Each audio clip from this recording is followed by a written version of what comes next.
ओम शांति। वाणी चल रही थी 9 मार्च 1968 का प्रातः क्लास।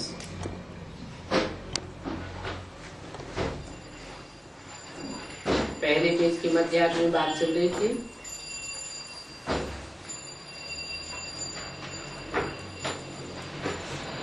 ज्ञान है धन की बात। याद से फिर याद मिलती है और याद से तुम हेल्दी बन जाते हो, पवित्र बन जाते हो। इतनी ताकत है याद में जो सारे विश्व को तुम पवित्र बना देते हो। इसलिए बुलाते हैं कि बाबा आकर के पतितों को पावन बनाओ।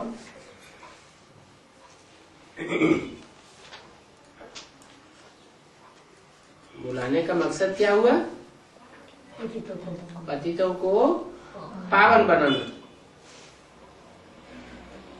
ब्रह्मा के तन में बाप आते हैं, मकसद पूरा नहीं होता। ब्रह्मा के तन में आके क्या किया? आके ज्ञान सुनाया। ज्ञान तो सुनाया, लेकिन पतित से पावन कोई बना नहीं। कब बनते हैं? जब ज्ञान सुनने के बाद ज्ञान समझ में भी आए और समझने के साथ साथ प्रैक्टिकल जीवन में अपनाया भी जाए।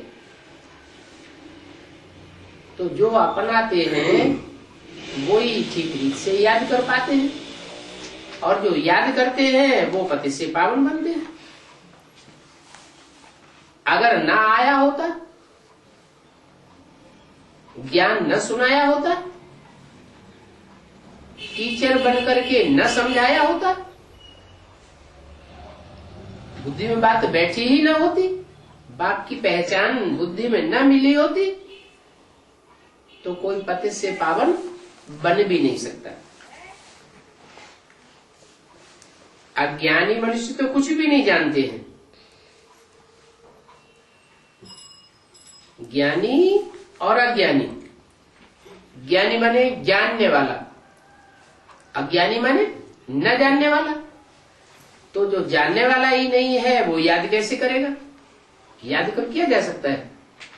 जिसको जाना जाए उसको याद किया जाए।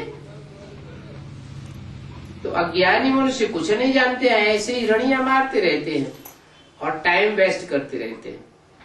बाप को तो जानते ही नहीं। बिना ज्ञान के जानेंगे कैसे? ज्ञान से ही बाप को जाना जा सकता है। इन आंखों से देखने से बाप पहचाना नहीं जा सकता।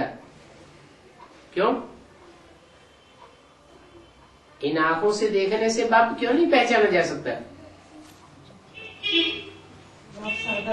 क्योंकि बाप है निराकार, और निराकार आत्मा भी है, निराकार बाप भी है। वो निराकार इन आंखों से देखने में आता ही नहीं। जब आता ही नहीं देखने में, तो पहचानने की बात ही नहीं। उस निराकार को ज्ञान से ही पहचाना जा सकता है, बुद्धि के तीसरे नेत्र से ही पहचाना जा सकता है। नवधा भक्ति भी बल करते हैं, शिव के मंदिर में जाकर के काशी करवट खाते हैं, मिलता तो कुछ भी नहीं है। फिर भी काशी करवट खाने के बाद पिछले जन्मों के पाप कर्म तो भस्म हो जाते हैं, परंतु नए सिरे से फिर जन्म लेकर के पाप करने लग पड़ते हैं तेजी से। माया झट फंसाई देती है, प्राप्ति कुछ भी नहीं होती। अभी तुम बच्चे जानते हो पतित पावन बाप ही है, और ये पतित पावन बाप के सामने कुर्बानी है याद की। गाय का कुर्बान किस चीज का कुर्बान करते हैं? देह भानु को कुर्बान करते हैं। देवहन को त्यागना, यही तो तपस्या है।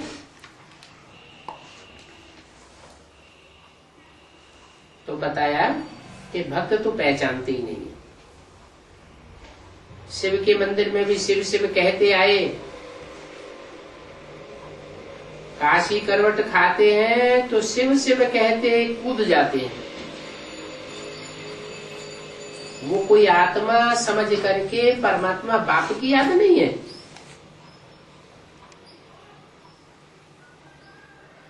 मिलता कुछ भी नहीं है। वो तो समझते हैं शिव ही शंकर है,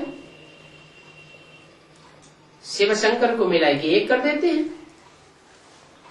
परंतु शिव और शंकर नाम अलग अलग हैं, ये एक ही है। शिव अलग नाम है और शंकर नाम अलग है। शिव का अर्थ है कल्याणकारी और शंकर का अर्थ है संहारकारी। कहाँ शिव कहाँ शंकर, दोनों को मिला के एक कैसे कर दिया। वो भक्त तो इस बात को जानते ही नहीं कि दोनों आत्माएं अलग अलग हैं। फिर शिव का नाम पहले और शंकर का नाम बाद में क्यों रखते हैं? शंकर शिव क्यों नहीं कहते अगर एक ही है तो? इसलिए नहीं कहते कि शिव अभोक्ता अजन्मा होने के कारण, सदैव निराकार ज्योति बिंदु होने के कारण, सदा शिव होने के कारण ज्यादा पावरफुल है। और वो शंकर में प्रवेश करता है। प्रवेश करके शंकर को आप समान निराकारी बना देता है। तो दोनों की जब समान स्टेज हो जाती है, बच्चा भी बाप समान हो जाता है, तो शिव शंकर को मिला के एक कर दिया जाता है। और आत्माएं भी शिव की याद करती हैं, परंतु इतनी याद में लवलीन नहीं हो पाती जितना शंकर याद में लवलीन हो जाता है। इसलिए शंकर को शिव के साथ मिलाई दिया। नहीं तो 33 करोड़ देवताओं में से और कोई देवता को शिव के साथ मिलाया क्यों नहीं? शंकर को ही शिव के साथ क्यों मिलाया? कोई कारण तो होगा ना।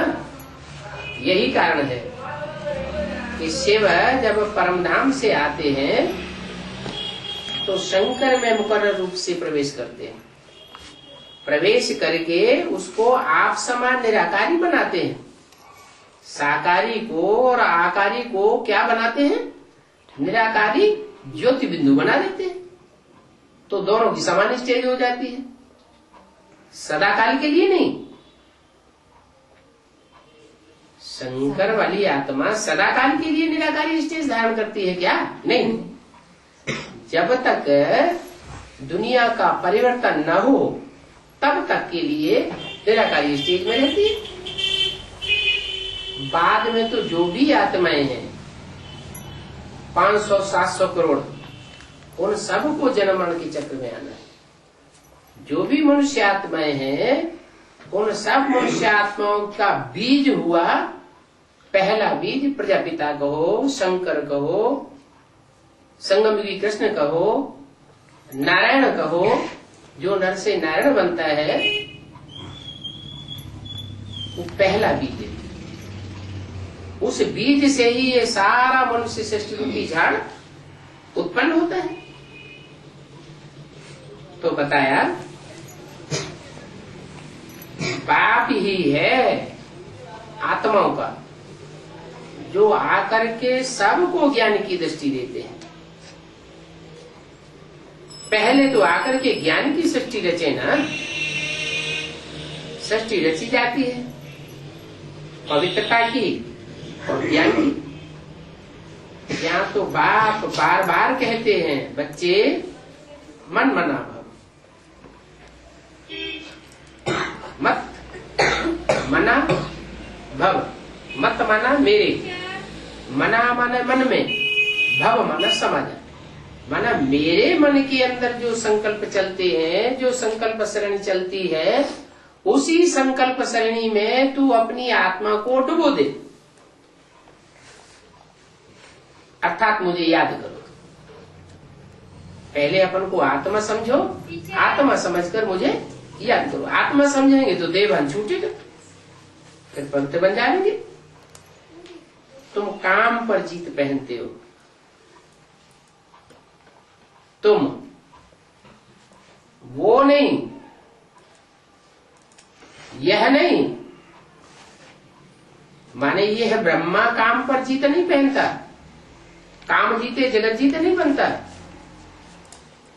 अगर ब्रह्मा भी काम जीते जगत जीत बना होता तो मंदिरों में पूजा होती, मंदिरों में मूर्तियां बनती। न पूजा होती है, न मूर्तियां बनती हैं, और न कोई ब्रह्मा को मूर्ति बना करके याद करते हैं। एक मंदिर है यादगार पुष्कर में, वहां भी जो पूजने वाले पुजारी हैं वो ही पूजा करते हैं। दुनिया वाले जो उस मंदिर में जाते हैं वो पूजा नहीं करते। कहाँ की यादगार।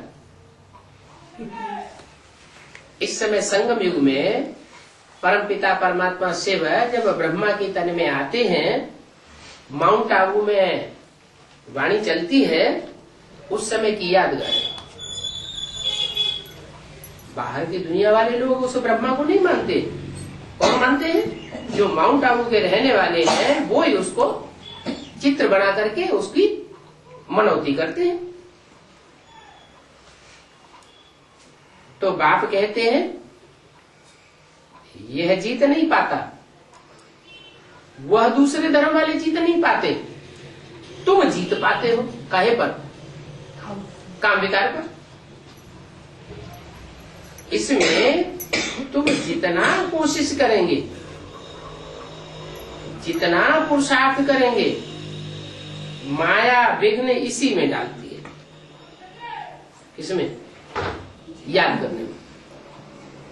वो समझती है ये बाप को याद करके मेरे को छोड़ देंगे। माया क्या समझती है? ये बाप को याद करेंगे तो मेरे को छोड़ देंगे। अच्छा, अगर माया को छोड़ देंगे तो ये दुनिया मायावी दुनिया रहेगी या नहीं रहेगी? नहीं रहेगी। तो राम की दुनिया आवेगी या माया की दुनिया आवेगी? राम की दुनिया आ जाएगी। तो माया को बड़ा घाटा हो रहा है। इसलिए वो कहती है कि मैं बाप को किसी को याद नहीं करनी, मेरी दुनिया में राज्य बना रहे, है राम का राज्य ना आने पाए। तो वो समझती है ये बाप को याद करके मेरे को छोड़ देंगे, मेरी दुनिया ही खलास हो जाएगी, मेरा राज्य खलास हो जाएगा। अब तुमने तो भक्ति छोड़ दी है ना। जो ज्ञान में आ गए, जिन्होंने बाप को पहचान लिया, जान लिया, उन्होंने भक्ति छोड़ दी है या भक्ति में भी चल रहे हैं? जिसकी बुद्धि में ज्ञान बैठता है उसकी बुद्धि में से भक्ति तो उड़ जाती है, क्योंकि तुम बाप के बन गए हो, इसलिए तुमने भक्ति छोड़ दी। भक्ति में क्या होता है? भक्ति में भगवान तो मिलता नहीं। जब भगवान बाप मिलता ही नहीं तो बनने का सवाल ही नहीं। किसके बनते हैं? तो दुनिया के बनते हैं, रावण के बनते हैं, मायावी संप्रदाय के बनते हैं। भगवान तो होता नहीं। और अभी तो तुम्हें बाप मिला है तो तुम बाप के बन गए हो, तो सब कुछ भूल जाना पड़ेगा। क्या ये मायावी दुनिया का इन आंखों से जो भी देखते हो पसारा, वो सारा पसारा भूल जाना पड़े, तो उसका रिजल्ट क्या होगा? माया नहीं, ये मायावी दुनिया का सारा पसारा जो विस्तार फैला हुआ है, जो विस्तार हम आंखों से देखते हैं, वो भूल जाएंगे तो ये दुनिया ही खलास हो जाएगी।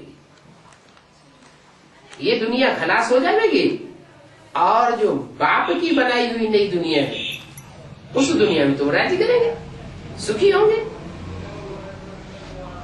तो बोला न धन को याद करना है, न मित्रों को याद करना है, न संबंधियों को याद करना है, और न इस शरीर की याद आवे। ये सब माया का पसारा है।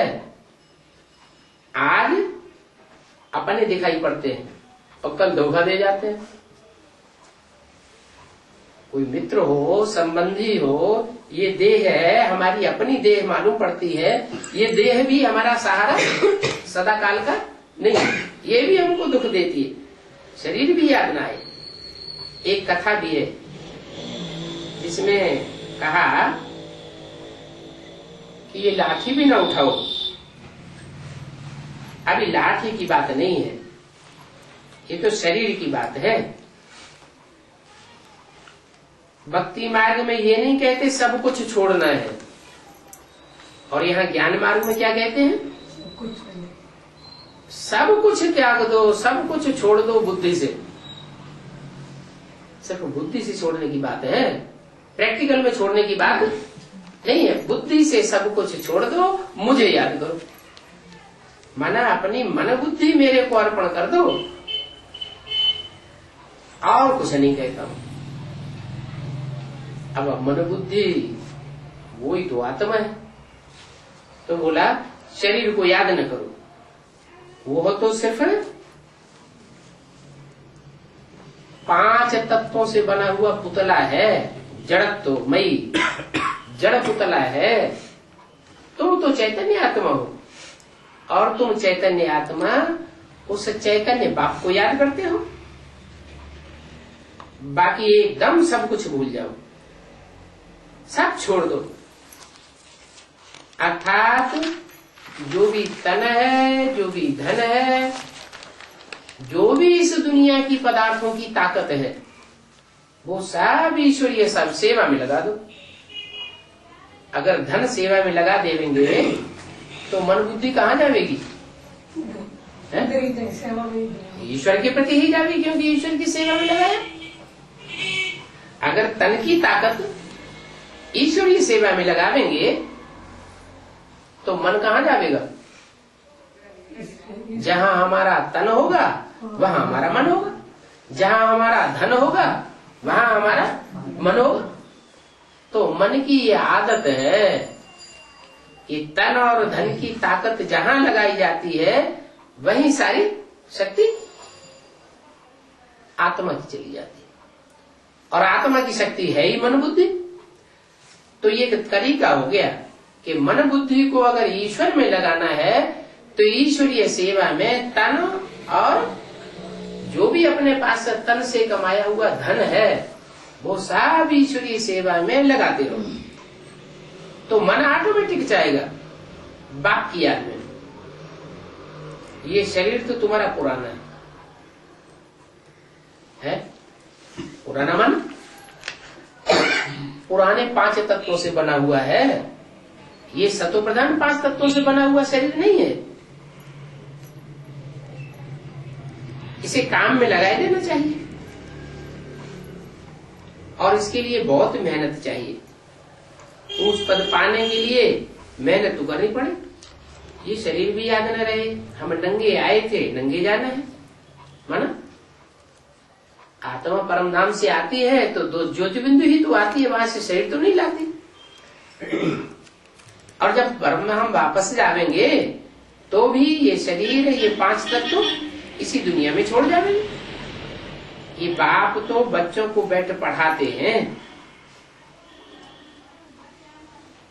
सिर्फ पढ़ाई पढ़ाने आता है, बच्चों से कुछ लेने नहीं आता। बच्चे जो कुछ भी करेंगे वो अपने लिए करेंगे, बाप किसी का कुछ लेने वाला नहीं है।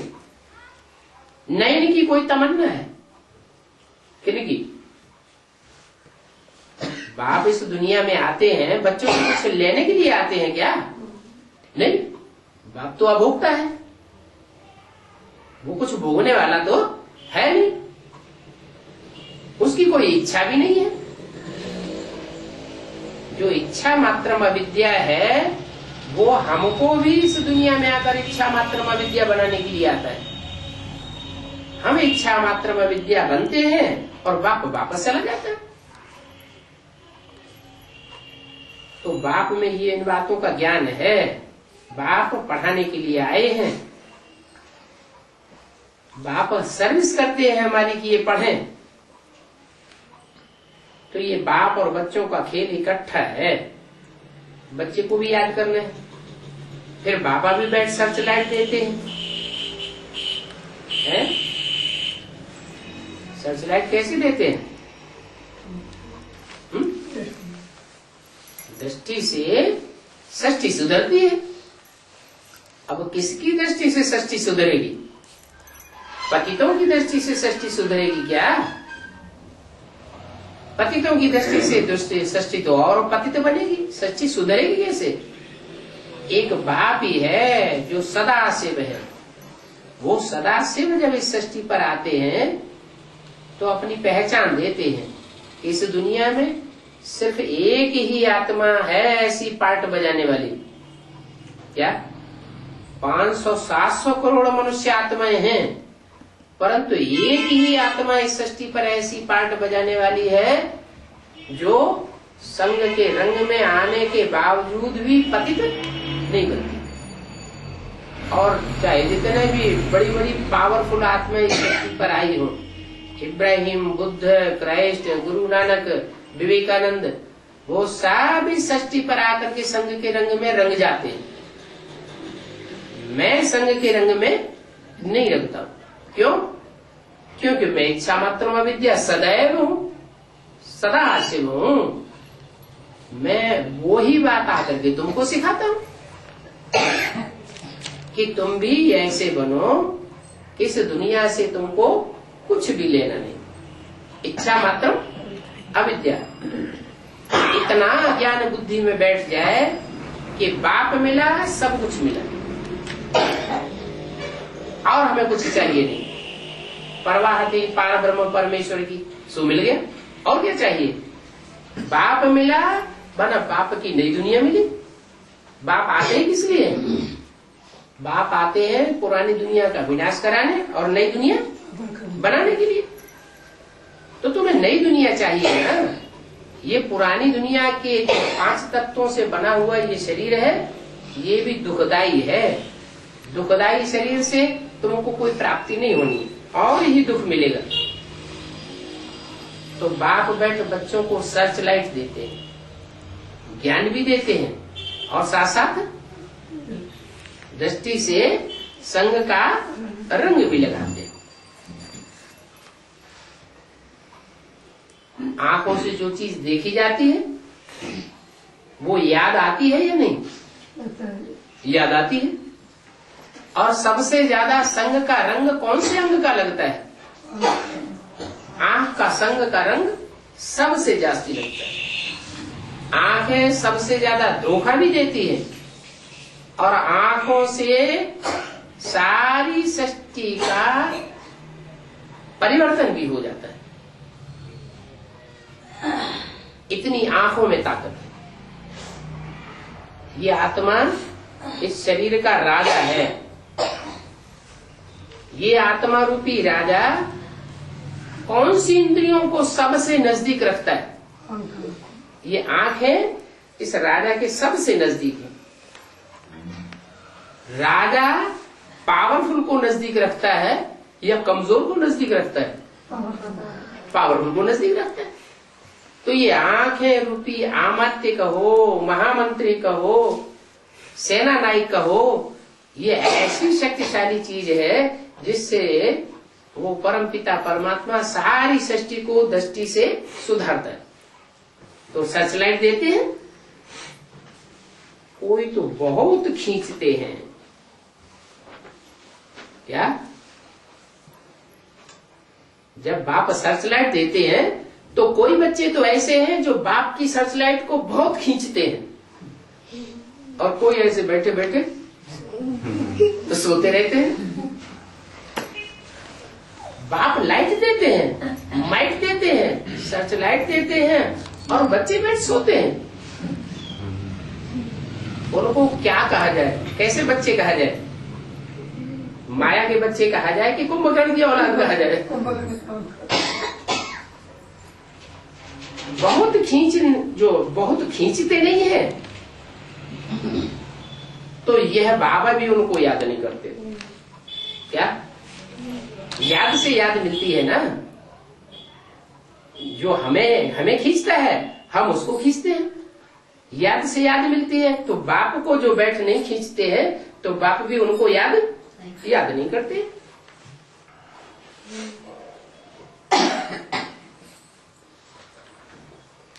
कोई समय किसको करंट देनी होती है, बाप बैठकर करंट देते हैं ना। फिर ऐसा भी समय आवेगा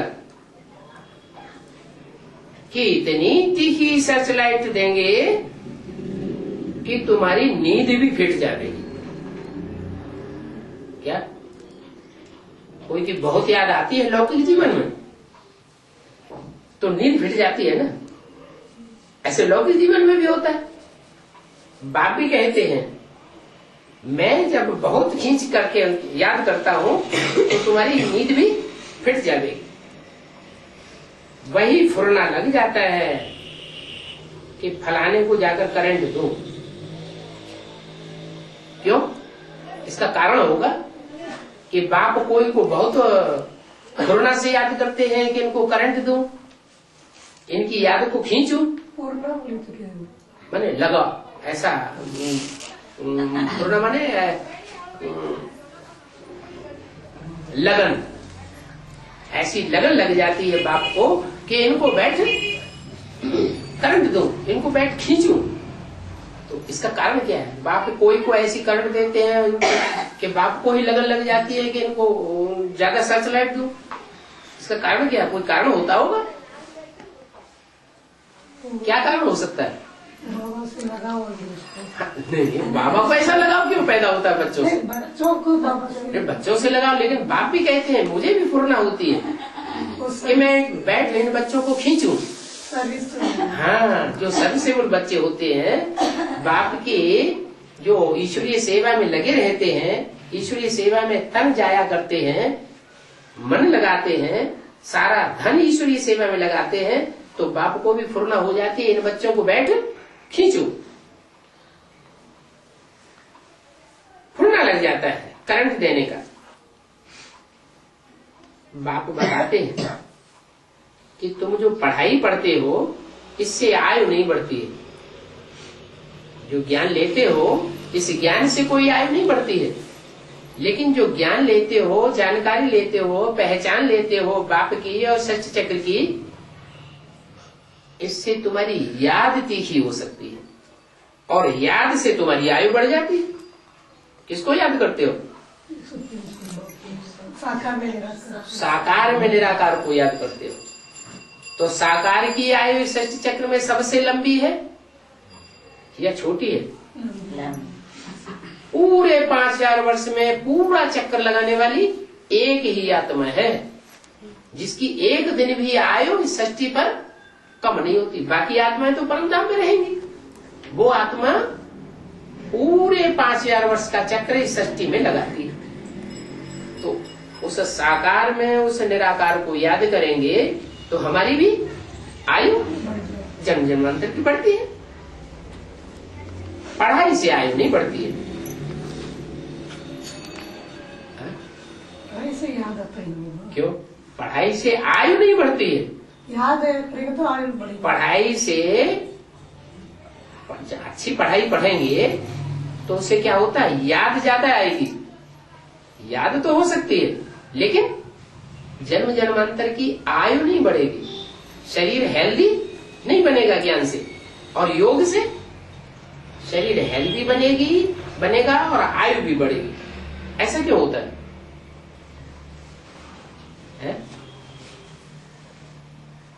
कोई कारण होगा? अरे ज्ञान तो ऊपर वाला देता है। जो निराकार शिव है, जो जन्म मरण के चक्र में नहीं आता, वो तो ज्ञान देने वाला है। उसके ज्ञान से हमारी आयु नहीं बढ़ती, हेल्थ नहीं बढ़ती। चक्कर में उसको याद करने से नहीं, ज्ञान जो ऊपर वाला आता है, ऊपर वाला आता है, जो सदा शिव कहा जाता है, शिव ज्योति बिंदु है, वो जब नीचे आता है तो उसके दिए हुए ज्ञान से हमारी आयु नहीं बढ़ती, योग से आयु बढ़ती है। इसका क्या कारण है? योग क्या साकार में निराकार? हाँ, जो ऊपर वाला आता है वो तो निराकार है। वो निराकार जब साकार में आए तो साकार के द्वारा हमारी आयु बढ़ जाती है। वो हमारी प्रवृत्ति मार्ग की आयु बन जाती है, वो प्रवृत्ति मार्ग की याद बन जाती है। उस प्रवृत्ति मार्ग की याद करने से ये प्राप्ति होती है कि योग तीखा लगता है। साकार को याद करने में और निराकार ज्योति बिंदु को याद करने में अंतर क्या है? कोई अंतर है? बिंदु को खींच के याद करना पड़ता है, और साकार जिसमें लगाव लग जाता है, अटैचमेंट हो जाता है, वो ऑटोमेटिक याद आता है। ये अंतर है। इसीलिए बाप कहते हैं कि अपन को आत्मा समझ, मुझ निराकार बाप को उस साकार में याद करो, जो साकार इस सृष्टि रूपी रंगमंच पर ऑलराउंड पार्ट बजाने वाला है। तो क्या होगा? तुम्हारी आयु भी बढ़ जाएगी और तुम्हारा शरीर जन्म जन्मांतर निरोगी भी रहेगा। रोगी शरीर होता है तो दुख मिलता है, निरोगी शरीर होता है तो सुख मिलता है। सुख शरीर से भोगा जाता है, यह आत्मा बिना शरीर के सुख भोग सकती है? शरीर से ही सुख मिलता है। तो शरीर को अगर जन्म जन्मांतर के लिए हेल्दी बनाना है, लंबी आयु वाला बनाना है, तो क्या करना है? ज्यादा ज्ञान में ज्यादा बुद्धि लगानी है या याद में ज्यादा बुद्धि लगानी है? याद में बुद्धि लगानी।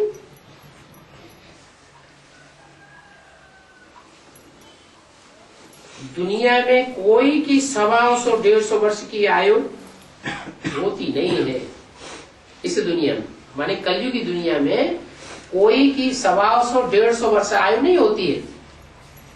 एक को होता है, पेपर में आता है। वो लास्ट जन्म, लास्ट में जो आत्माएं ऊपर से उतर रही है, सात्विक आत्माएं जो उतर रही है, रशियंस खास करके नास्तिक, उन आत्माओं की कोई कोई की 125 वर्ष आयु होती है।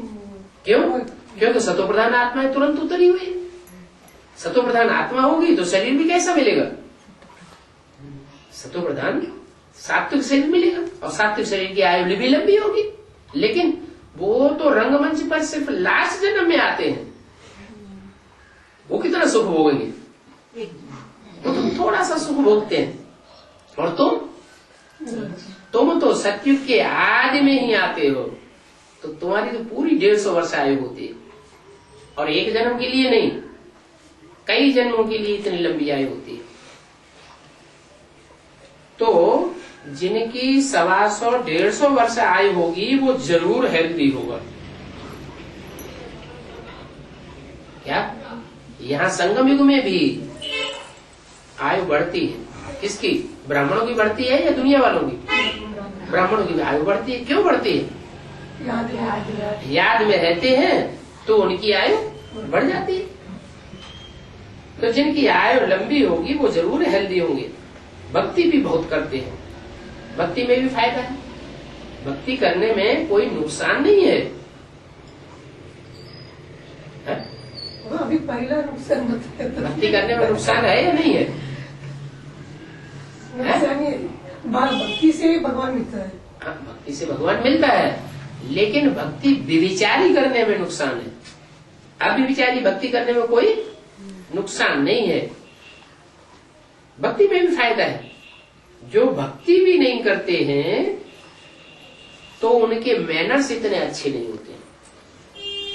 भक्ति भावना खराब चीज है या अच्छी चीज है?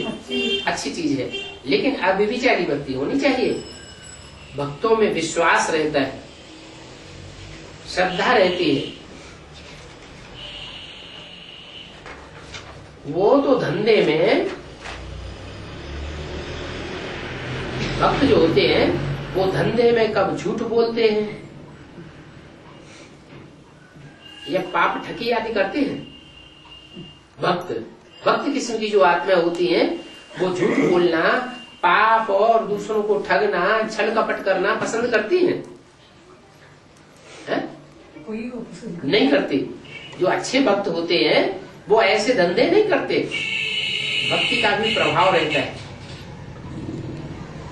9 मार्च 1968 की वाणी का दूसरा पेज। कहेंगे ये तो भक्त आदमी है। क्या कहते हैं? भक्ति मार्ग में कहते हैं अरे ये तो भक्त आदमी है, माने अच्छा आदमी है। ये भक्त आदमी है, ज्यादा लेने वाला नहीं है। वो कब किसी को मारेंगे नहीं, क्रोध नहीं आवेगा। भक्तों की भी महिमा होती है। कब? जब सतो प्रधान भक्त होते हैं तब महिमा होती है, या जब तमो प्रधान भक्त होते हैं तब महिमा होती है। भक्ति भी 4 अवस्थाओं से पसार होती है। पहले सतो प्रधान, फिर सतो सामान्य, फिर रज और लास्ट में तमो। तमो प्रधान भक्त होते हैं क्या करते हैं? सब पाप भी करते हैं। एक तरफ माला घुमाते जाते हैं और दूसरे तरफ देखा तो गुस्से आ जाएगा जोर से। तो तमो प्रधान भक्त होते हैं। तमो प्रधान दुखदायी होता है, सतो प्रधान सुखदायी होता है। तो भक्ति की भी महिमा होती है। मनुष्यों को थोड़ा ही पता है कि भक्ति कब से शुरू होती है। तुम तो जानते हो द्वापर आदि से भक्ति शुरू होती है। तो द्वापर के आदि में भक्ति सतो प्रधान होती है और कलयुग के अंत में भक्ति तमो प्रधान हो जाती। ज्ञान का तो मनुष्यों को पता ही नहीं पड़ता है। भक्ति पावरफुल हो जाती है। फिर ज्ञान का जब प्रभाव हो जाता है तो फिर भक्ति बिल्कुल याद नहीं रहती। 1-2 में जैसे दुश्मनी है, क्या? ज्ञान में और भक्ति में क्यों दुश्मनी है? कोई कारण होगा? क्या कारण है? भक्ति अनेकों से आती है और ज्ञान एक से आता है। एक सच्चा है और उस एक के मुकाबले जो भी 500-700 करोड़ मनुष्य आत्मा है वो सब झूठी है। इसलिए एक सत्यनारायण की कथा गाई हुई है। घर घर में कौन सी कथा होती है भक्तों? भारतवर्ष में सत्यनारायण की कथा होती है। लक्ष्मी की कथा क्यों नहीं होती? क्यों नहीं होती?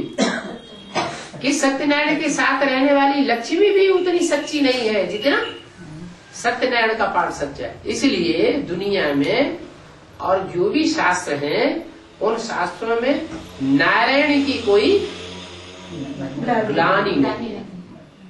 और जो भी 33 करोड़ देवता हैं सबकी ग्लानि है, नारायण की कोई ग्लानि नहीं है। तो एक सच्चा और बाकी सब झूठे साबित हो जाते हैं। इसलिए सिख लोग भी कहते हैं एक सदगुरु अकाल मूर्त, माना एक ही सतगुरु है और बाकी सब झूठे गुरु है। तो ज्ञान का जब प्रभाव हो जाता है तो भक्ति बिल्कुल याद नहीं रहती है। 1-2 में दुश्मनी है। दुख और सुख, ज्ञान और भक्ति ये अपोजिशन में है। दुख होता है तो सुख नहीं होता, सुख होता है तो दुख नहीं होता। जैसे रात होती है तो दिन नहीं होता, दिन होता है तो रात नहीं होती। मनुष्य तो इन बातों को जानते नहीं है। ये सुख दुख, दिन और रात भक्ति और ज्ञान का खेल बना हुआ है।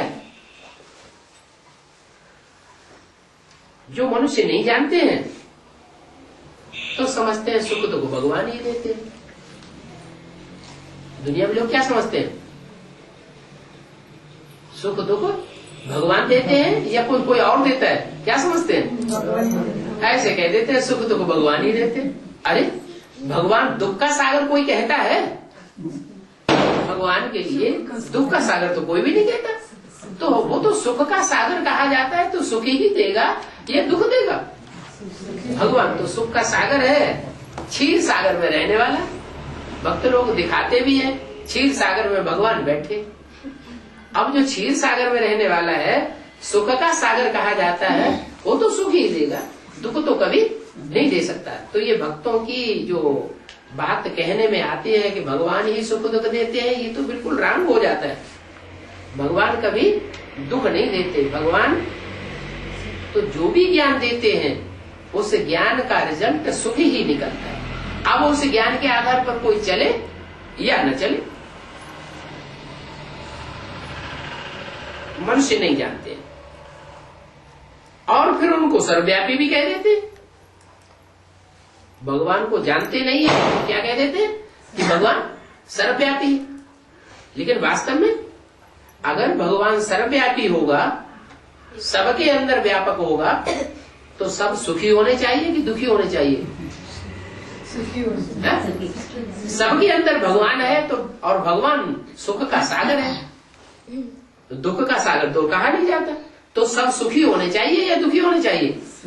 सुखी होने। बस कोई सुखी, सदैव कोई सुखी रहता है? सदैव तो कोई सुखी नहीं रहता।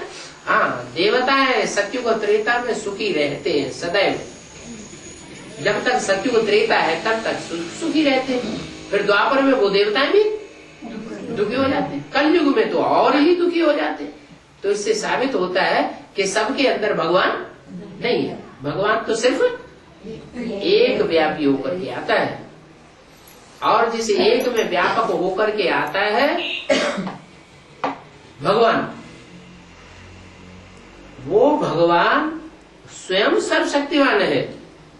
परंतु उसके अपोजिशन में कौन सर्वशक्तिवान है? माया भी सर्वशक्तिवान है। जिस तन में मुकर्रर रूप से आता है वो तनधारी भी आखिरी 83 जन्म के बाद दुखी हो जाता है। क्या? मुकर्रर रूप से जिसमें आता है वो भी दुखी हो जाता है। इसका मतलब माया जीत पा लेती है। तो बाप भी सर्वशक्तिवान है, माया भी सर्वशक्तिवान है। जब माया जीतती है तो माया का राज्य हो जाता है। जब राम बाप जीते हैं तो राम का राज्य हो जाता है।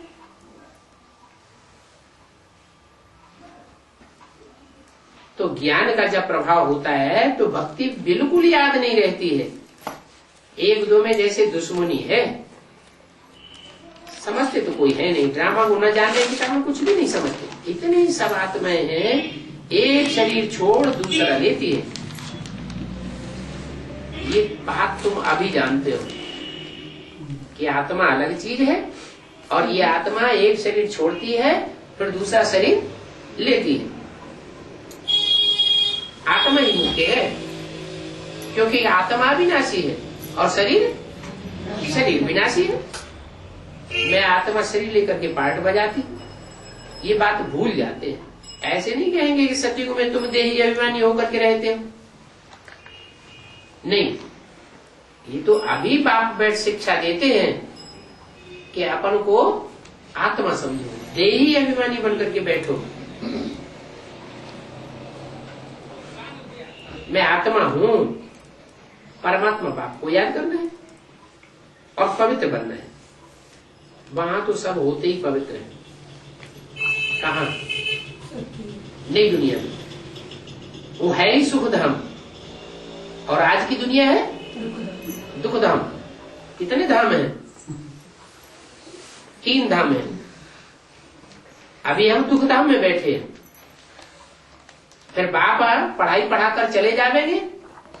जो पढ़ाई पढ़ेंगे वो कहाँ जावेंगे? शांति धाम। शांति धाम से पढ़ाई पढ़ने वाली आत्माएं फिर आएंगी सुख धाम। सब नहीं आवेंगे।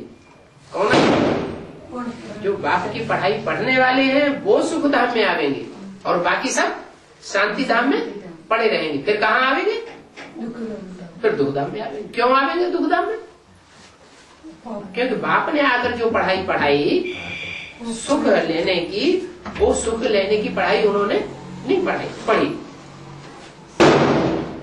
बोला बाप ये बातें अभी सिखलाते हैं। जब तुम सुख में होते हो तो कोई भी याद नहीं करते। क्यों? सुख में तो कोई याद करता ही नहीं है। याद कब आता है? जब दुख होता है तो याद आता है। हाँ, सुख में याद करके क्या करेंगे? भगवान को याद करते ही है दुख में। सुख मिल गया फिर याद क्यों करेंगे? तो देखो ड्रामा कैसा विचित्र बना हुआ है। क्या विचित्र ड्रामा है कि नहीं? अरे जिस भगवान से सुख मिलता है उसको तो सदैव याद करना चाहिए, या कभी याद करना चाहिए कभी याद नहीं करना चाहिए?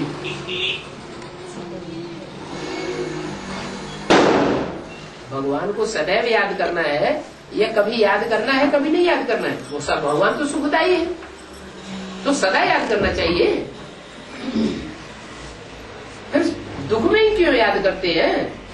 जानते भी हैं कि भगवान दुख हरता है सुख करता है, फिर दुख में क्यों याद करते हैं? सुख में क्यों नहीं याद करते हैं?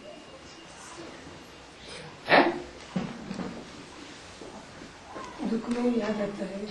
भगवान को दुख में याद करते हैं, सुख में याद नहीं करते। क्यों नहीं याद करते? जानते तो हैं कि भगवान को अगर हम याद करेंगे तो सुख में रहेंगे, फिर याद क्यों नहीं करते? सुख मिल जाता है क्यों नहीं याद करते हैं? सुख में तो जानता ही नहीं है। नहीं, जो भी आत्माएं हैं, जो भी आत्माएं हैं वो परमात्मा नहीं है, परम पिता नहीं है, एवर प्योर नहीं है। जो भी आत्माएं हैं जन्म मरण के चक्र में आने वाली, वो सब जन्म मरण के चक्र में आने के कारण देह के बंधन में आ जाती है, और देह के बंधन में जो आ जाते हैं वो स्वार्थी बन जाते हैं। क्या? एक होता है स्वार्थी, रथ के लिए मरने वाला, और एक होता है परमार्थी। क्या? इस रथ के लिए नहीं मरता, संसार के कल्याण के लिए मरता है, काम करता है। तो एक परमात्मा ही परमार्थी है सदैव का, और जितने भी हैं सुर नर मुनि सबकी यह रीति, स्वार्थ लाग करें सब प्रीति। क्या? देवताएं भी किसी से प्यार करते हैं तो किस लिए करते हैं? स्वार्थ के आधार। देवात्माएं भी स्वार्थी हैं, मनुष्य आत्माएं भी स्वार्थी हैं, राक्षसों की तो बात ही छोड़ो, वो तो होते ही हैं स्वार्थी। एक भगवान है इस सृष्टि पर, जब इस सृष्टि पर मुकर्रर रथ में आता है तो उस मुकर्रर रथ के द्वारा ऐसा पार्ट बजाता है कि उसे कुछ भी लेना देना नहीं है, निष्कामी है। तो देखो ड्रामा कैसा विचित्र बना हुआ है। जब तुम सुख में जाते हो तो तुम मुझे बिल्कुल याद नहीं करते, और अभी द्वापर युग से दुख शुरू हुआ तो 2500 वर्ष लगातार तुम याद करते रहते हो। तो जिसको तुम बच्चे नंबरवार जानते हो, जानने वाले बच्चे भी भगवान को नंबरवार हैं, एक जैसा जानते नहीं है। ये समझने की बातें हैं।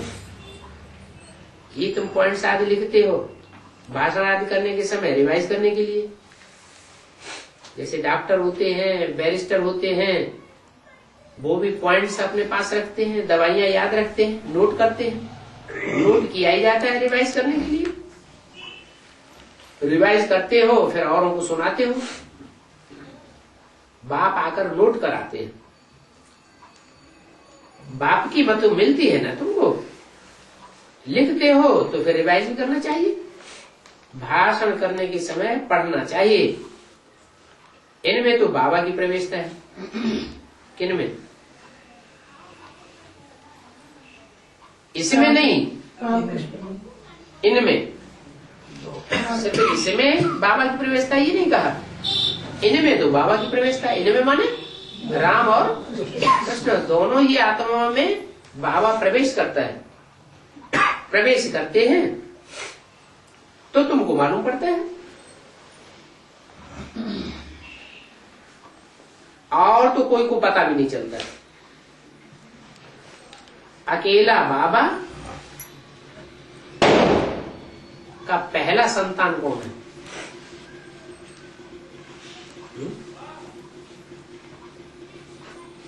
अकेला बाबा की पहली संतान कौन है?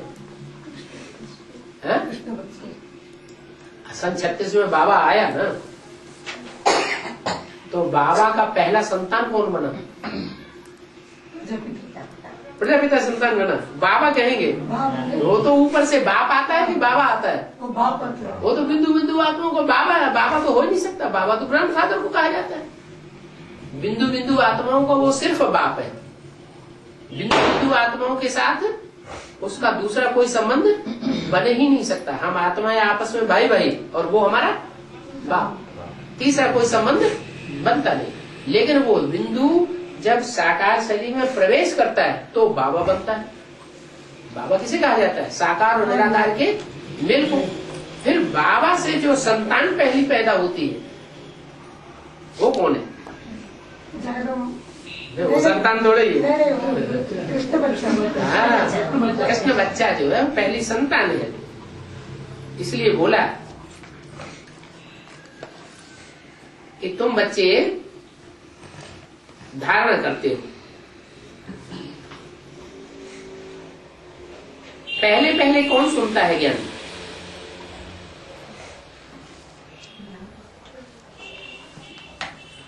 तुम बच्चे धारणा करते हो,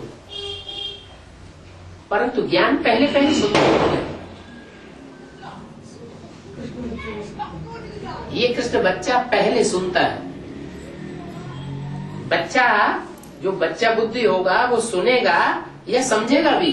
सुनेगा। वो सिर्फ सुनता है, समझता नहीं है। माने कृष्ण की आत्मा शिव बाप का सुनाया हुआ ज्ञान सुनती तो है, सबसे पहले सुनती भी है, दूसरों को सुनाती भी है। और सुनना सुनाना भक्ति मार्ग है या ज्ञान मार्ग है? ये भक्ति मार्ग है। और तुम सुनते भी हो और सुनने के साथ समझते भी हो। तो समझना, जो समझने वाला होगा वो दूसरों को समझाएगा भी। तो तुम हो ज्ञानी तुआ तुम। क्या? जो सिर्फ सुनते हैं और सुनाते हैं वो तो भक्ति मार्ग में 63 जन्म हम करते हैं, वो तो भक्तों का काम हो गया। यहाँ भी बाप जब आते हैं तो सुनाते हैं तो और सुनते हैं, उनको कहा जाता है भक्त। और सुनने के साथ साथ जो समझते भी हैं और दूसरों को समझाते भी हैं, उनको कहा जाता है ज्ञानी। तो बाप के बच्चे भी दो तरह के हो गए। एक बेसिक नॉलेज वाले, वो क्या कर रहे हैं? सुनते हैं और दूसरों को सुनाते हैं। लेकिन मुरली का राज क्या है वो नहीं समझते।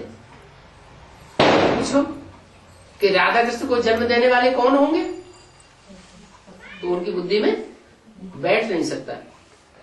बहुत सी बातें ऐसी मुरली की हैं जो बेसिक वालों को बुद्धि में बैठती नहीं। जैसे मुख से कहते हैं परमात्मा सर्वव्यापी नहीं है, भगवान सर्वव्यापी नहीं है। फिर उनसे पूछो अगर सर्वव्यापी नहीं है तो एक व्यापी कहाँ है? तो जवाब देंगे है? उनको जवाब आएगा कि एक व्यापी कहाँ है। अगर जवाब आ जाए तो भक्ति की जगह ज्ञानी हो जाए। इसलिए ज्ञानी में और भक्त में बहुत अंतर है। खास अंतर है सुनने सुनाने का। तो बोला बाप कहते हैं मैं बहुत जन्मों के अंत में आता हूं। जब आता हूं तो पहले पहले यह होता है। ब्रह्मा और विष्णु का चित्र भी है, पहले है यह।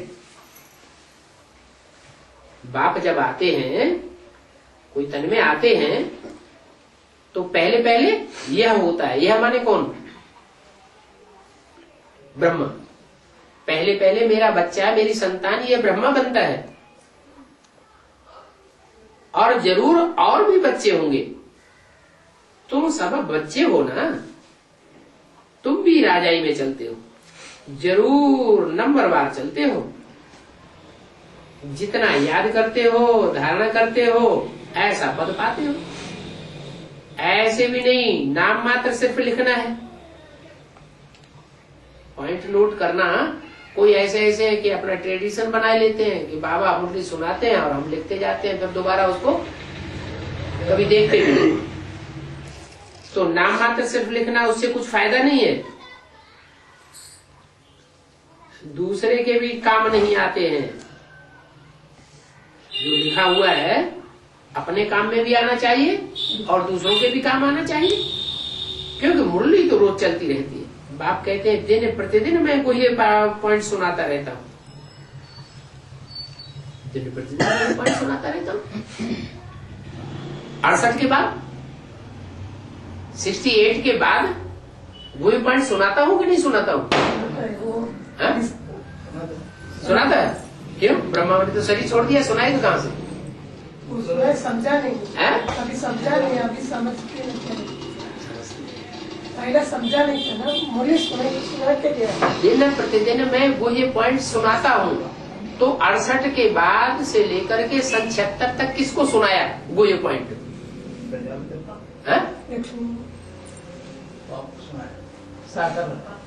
हाँ, कोई न कोई आत्मा। जब बाबा ने बोला है कि मैं तुमको दिन प्रतिदिन जो भी नया दिन आवेगा, जो भी तुम नई मुरली सुनोगे, तो कोई न कोई नया पॉइंट सुनाऊंगा जरूर। तो 68 के बाद तो सुनाना बंद कर दिया। 68 के बाद सुनाने वाले ने सुनाना बंद कर दिया ना, नहीं बंद किया? मुरली सुनाना बंद कर दिया ना। वो सुनाने वाला तन गायब हो गया ना, सही छूट गया, फिर तो सुनाने का काम बंद हो गया। तो वो ये पॉइंट है, ये तो पॉइंट गलत हो जाता है कि दिन प्रतिदिन तुमको गोह्य बातें सुनाता हूं। हाँ, 76 से कहेंगे कि सन 76 से नई नई बातें सुनने को मिली, लेकिन सन 68 से लेकर के 76 तक गोह्य पॉइंट सुनाता हूं, ये बात कहां लागू होती है?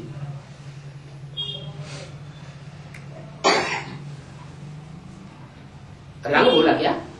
रंग तो बोला नहीं। नहीं, शिव बाप ने ब्रह्मा के तन से जो भी सुनाया वो प्रैक्टिकल में कागज में पढ़ करके किसी ने तो सुना। कागज में जो सुना या टेप रिकॉर्डर से सुना, बाबा ने टेप रिकॉर्डर से भी तो मुरली चलाई थी। तो जो सुना उस सुने हुए को नया अर्थ किसी ने तो समझा ना, वही पॉइंट समझा। औरों की बुद्धि में वो वही पॉइंट नहीं आया, इसलिए बोला कि मैं दिन प्रतिदिन नया पॉइंट सुनाता हूँ, वही पॉइंट सुनाता हूँ। अब कोई उस पर ध्यान दे या न दे, सुने उस गुह्यता को, सुने या न सुने, सुनाता मैं जरूर। लेटेस्ट नई नई पॉइंट्स देखते रहेंगे। पहले की पुरानी पॉइंट थोड़े ही काम में आवेगी, वो पुरानी बातें तो खत्म हो गई। फिर नए नए पॉइंट सुनाकर, नई बातें ज्ञान की सुना करके धारण करना चाहिए। धारण नहीं करते हैं, दूसरों को नहीं सुनाते हैं, तो ऐसे ही पड़े रह जाएंगे। भाषण के बाद ऐसे बहुत पॉइंट्स याद आते हैं, ये पॉइंट हम भूल गए जो समझाना था। ये पॉइंट सुनाते तो शायद बुद्धि में बैठ जाता। तुम ज्ञान के स्पीकर्स नंबरवार हो, ये तो तुम कहेंगे। पहले नंबर में सबसे अच्छी ज्ञान सुनाने वाली कौन थी? पास्ट की बात पूछी, 68 की मुरली है, 68 की के ज्ञान सुनाने वाली नंबर 1 में सबसे अच्छी कौन थी? अरे कोई थी तभी तो बाबा ने बोला है। कौन थी? ओम राधे मम्मा सबसे अच्छी थी। बाबा की तो बात ही अलग है। क्यों? क्योंकि बाबा में तो शिव प्रवेश था। बाबा की तो बात ही अलग है। ये तो बाप दादा दोनों इकट्ठे हैं। बाप मन शिव बाप भी है और दादा भी है, तो इनकी तो बात ही अलग है, दोनों इकट्ठे हैं। मम्मा भी बहुत अच्छा समझाती थी बच्चों में। मम्मा जो है वो बहुत अच्छा समझाती थी। बच्चे साक्षात्कार भी करते हैं संपूर्ण मम्मा का। इनमें भी बाबा प्रवेश करके समझा सकते हैं। बाबा भी प्रवेश करते हैं ना। कहाँ बहुत जरूरी होगा समझाने का, तो बाबा भी आवेंगे, मम्मा भी आती होगी। तो ये सब समझने की बातें हैं। ओम शांति।